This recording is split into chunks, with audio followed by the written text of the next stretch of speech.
Hi అండి. అందరికీ నమస్తే. ఈరోజు చాలా ఇంపార్టెంట్ అయిన విషయం గురించి మాట్లాడుకోబోతున్నాం. మన ఆలోచనలు, మన స్ట్రెస్, మన టెన్షన్స్, మన ఓవర్ థింకింగ్ ఇవన్నీ ఎలా మార్చుకోగలం? తిరిగి మన జీవితాన్ని ఎలా ప్రశాంతంగా చేసుకోగలం? ఇది సాధ్యమేనా? దీనికి సైన్స్ ఏమంటుంది? మన మెదడు ఏమంటుంది? అదే ఈరోజు టాపిక్. దీన్నే న్యూరోప్లాస్టిసిటీ అంటారు. అంటే మన మెదడును మనమే మార్చుకోవటం. అది మన చేతుల్లోనే ఉంది. మీరు ఎవరైనా సరే, ఏ ఏజ్‌లో ఉన్నా సరే, ఇప్పటి వరకు నెగెటివ్ థింకింగ్‌లో ఉన్నా, వీక్‌గా ఫీల్ అవుతున్నా, లైఫ్ పైన నమ్మకం కోల్పోయినా మీరు మారగలరు. అదెలా అంటే ఈ వీడియోని పూర్తిగా చూస్తే మీకే అర్థమవుతుంది. కాబట్టి ఈ వీడియోని స్కిప్ చేయకుండా ఎండ్ వరకు చూడండి. నచ్చితే లైక్ చేయండి. ఈ వీడియో ఎవరికైనా యూజ్ అవుతుంది అనుకుంటే వాళ్ళకి షేర్ చేయండి. మీ అమూల్యమైన అభిప్రాయాన్ని కామెంట్ బాక్స్‌లో తెలపండి. పూర్వకాలం నుంచి మనందరికీ ఒక నమ్మకం ఉండేది. మన మెదడు అనేది ఒక ఏజ్ వచ్చే వరకు మాత్రమే ఎదుగుతుందని, ఆ తర్వాత అక్కడే ఆగిపోతుంది అని. కానీ అది నిజం కాదు. మన మెదడు ఒక రాయి లాంటిది కాదు. ఒక ప్లాస్టిక్ లాంటిది. ఒక జిగురు మట్టి లాంటిది. అది మారగలదు. మన జీవితాన్ని ఎక్కువగా నడిపించేది అన్‌కాన్షియస్ మైండ్.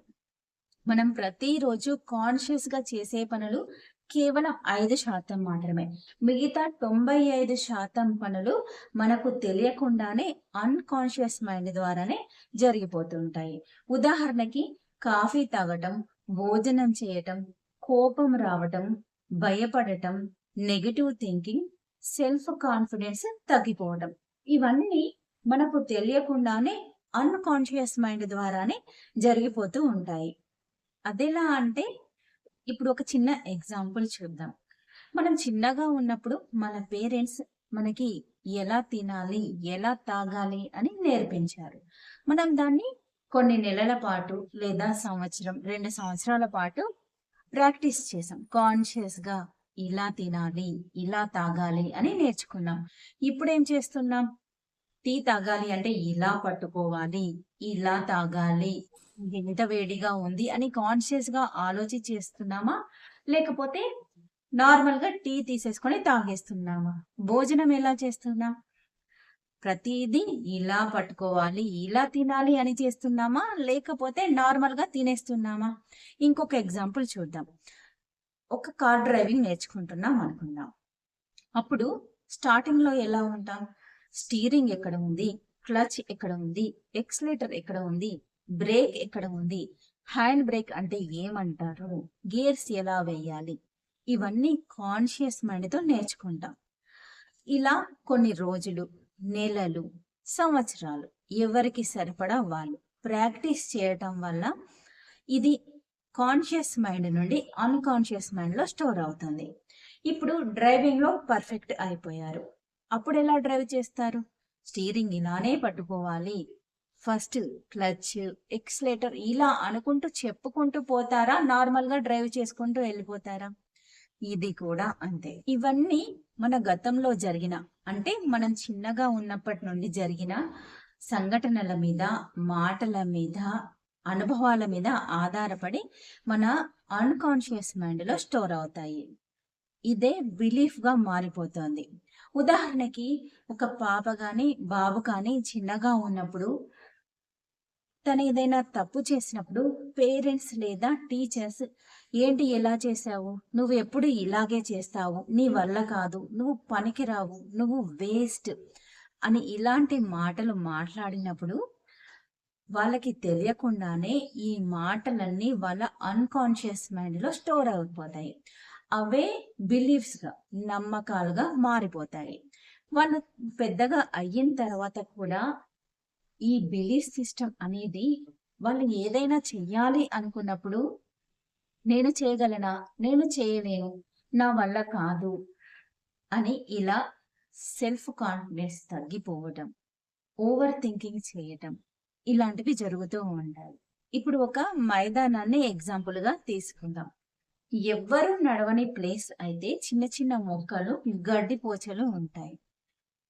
కొంతమంది ప్రతిరోజు అదే దారిలో నడవటం వల్ల ఒక రూట్ ఏర్పడుతుంది కదా! ఇప్పుడు ఆ రూట్‌లో నడవడం మానేసి పక్క రూట్‌లో నడిస్తే అలా కొన్ని రోజులు ప్రాక్టీస్ చేయటం వల్ల ఏమవుతుంది? ఈ పాత ప్లేస్‌లో అంటే ఎవ్వరు నడవని ప్లేస్‌లో మళ్ళీ మొక్కలు, చిన్న చిన్న గడ్డి పోచలు రావడం స్టార్ట్ అవుతుంది. ఏ ప్లేస్‌లో అయితే నడుస్తున్నామో మళ్ళీ అదే రూట్‌లో ఒక ఏర్పడుతుంది. కాబట్టి మన మెదడు కూడా అంతే. ఎప్పుడైతే ఈ నెగెటివ్ ఆలోచనలని మానేస్తామో, ఆ న్యూరాన్స్ మధ్య ఉన్న కనెక్షన్ అనేది బలహీనపడుతుంది. వాటి ప్లేస్‌లో పాజిటివ్ థాట్స్ పెట్టి, మళ్ళీ రీవైరింగ్ చేయటం వల్ల ఈ కనెక్షన్స్ అనేవి స్ట్రాంగ్ అయిపోతాయి. అప్పుడు మనలో ఉన్న బిలీఫ్ సిస్టమ్ చేంజ్ అయిపోతుంది. నెగెటివ్ థింకింగ్ నుండి పాజిటివ్ థింకింగ్‌లోకి వెళ్ళిపోతాం. కాన్ఫిడెన్స్ పెరుగుతుంది. ఓవర్ థింకింగ్ తగ్గుతుంది. స్ట్రెస్ తగ్గుతుంది. ఇవన్నీ తగ్గిపోయి మనం ఫ్యూచర్‌లో మన గోల్‌ని మనం రీచ్ అవ్వగలుగుతాం. ఇప్పుడు ఒక వ్యక్తికి పబ్లిక్ స్పీకింగ్ అంటే భయం అనుకుందాం. అంటే ఆయనకి నార్మల్‌గా బానే మాట్లాడతారు కానీ ఒక స్టేజ్ ఎక్కాలి అంటే చుట్టూ పబ్లిక్ ఉన్నప్పుడు ఆయన కాన్ఫిడెంట్‌గా మాట్లాడలేరు. టెన్షన్ పడతారు. హార్ట్ బీట్ పెరిగిపోతుంది. చెస్ట్‌లో పెయిన్ అనిపిస్తుంది. అలాంటప్పుడు ఆయన అలాగే ఉంటే అక్కడే ఆగిపోతారు. అందరూ మాట్లాడుతున్నారు. నేను కూడా మాట్లాడగలను. నా వల్ల కూడా అవుతుంది. నేను చేయగలను. I am worthy. I am strong. I can do it. ఇలాంటి మాటలు చెప్పుకోవటం వల్ల ఆ పాత న్యూరాన్స్ మధ్య ఉన్న కనెక్షన్ అనేది బలహీనపడిపోయి కొత్త న్యూరాన్స్ కనెక్ట్ అయ్యి ఇంకా స్ట్రాంగ్‌గా కనెక్ట్ అవుతాయి. సో, ఇప్పుడు ఆయన స్టేజ్ మీదకెక్కి పబ్లిక్ స్పీకింగ్ కాన్ఫిడెంట్‌గా చేయగలుగుతున్నారు.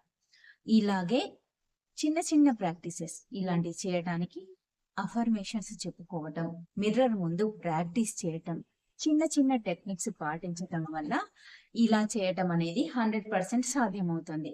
ఇదొకటే కాదు, నెగెటివ్ థింకింగ్‌ని తగ్గించుకోవటం, ఓవర్ థింకింగ్‌ని తగ్గించుకోవటం, లైఫ్‌లో మళ్ళీ ప్రశాంతంగా జీవించగలగటం ఇవన్నీ సాధ్యమే.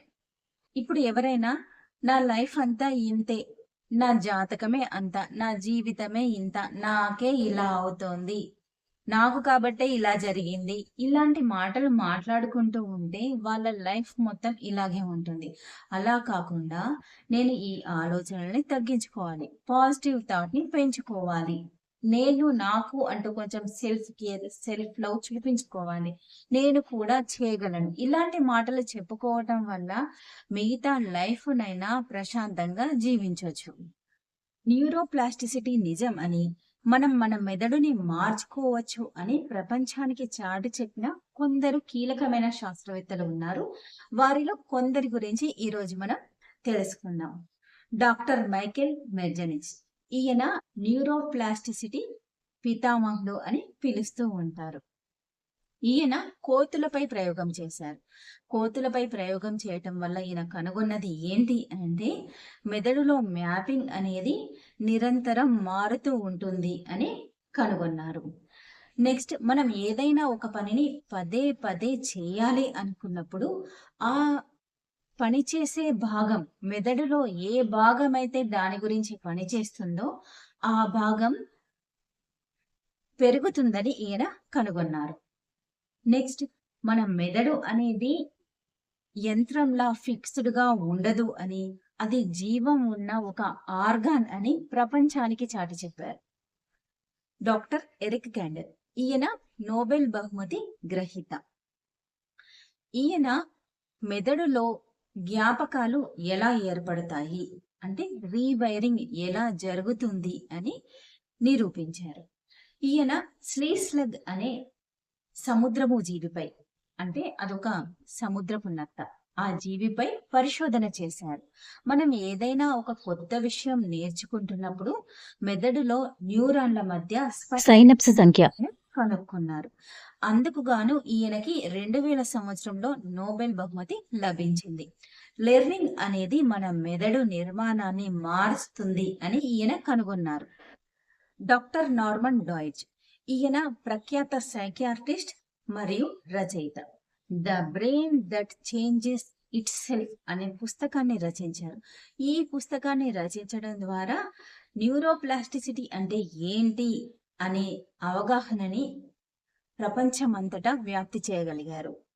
నెక్స్ట్, ఒక పక్షవాతం వచ్చిన వ్యక్తి తన మెదడును రీవైరింగ్ చేసుకోవటం వల్ల తిరిగి ఎలా నడవగలిగారు అనేది, ఇలాంటి ఎన్నో ఉదాహరణలను ఆయనను క్లినికల్ సాక్ష్యాలతో నిరూపించారు.